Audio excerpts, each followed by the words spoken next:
previous video, we discussed how to live a more authentic life, to use story as a way of enriching ourselves and building a deeper sense of authenticity and focus in our lives.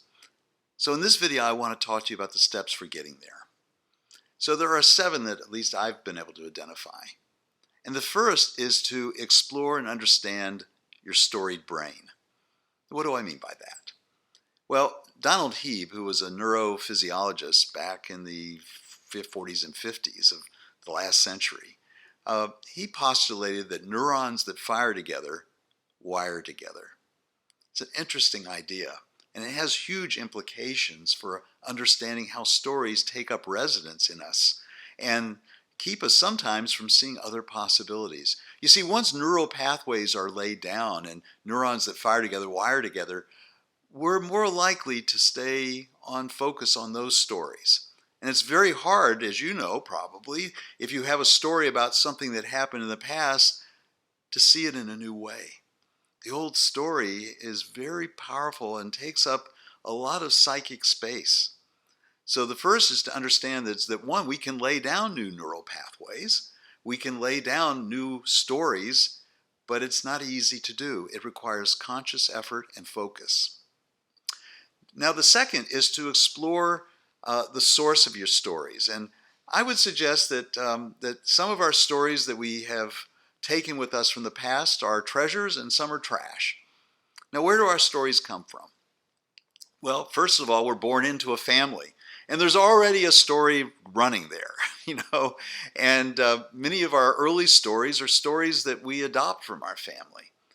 Now, some of those are treasures and some are trash.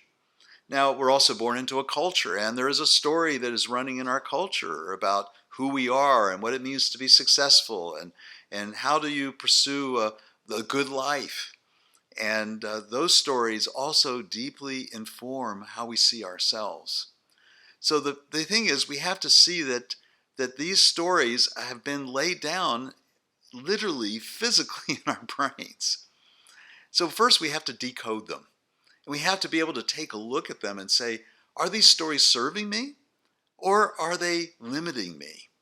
Now, the treasured stories that actually elevate our possibilities and enhance our self-esteem, those are ones you'd like to keep, I would imagine. Now, the trash stories are ones that you first of all have to see them as stories that maybe don't pertain to you, but they were just laid into you or given to you by others. And you have the potential to adopt a new story. So the key here is to decode these stories and to then see what's possible. What's possible? What new stories can I create? Which leads me to the third point, is that we must become a master of our storylines. And what do I mean by that? Is that in every situation, we have a choice about what story we're going to tell about it. It's not given the story that is told. We create that story. And you can see that 3 people can take the same facts and see it in 3 different ways. So each of us has multiple ways which we can interpret the meaning of any incident, any event. And we have a choice in that matter, which leads to number 4, which is to become a master of our story authoring tools. We can become the author of our life story. And once we recognize that, we can train ourselves to master this art. And we can take a look at every story possibility and see it just as a story, and that it can be remade and recreated in a way that sustains us better, that actually feeds our hearts and our souls. Now, the 5th is actually, I think, a key one, which is to discover the source of your most important and most powerful storyline, and that is your calling or purpose in life. You see, I think that each of us is called to do something very important in our life. And once we recognize that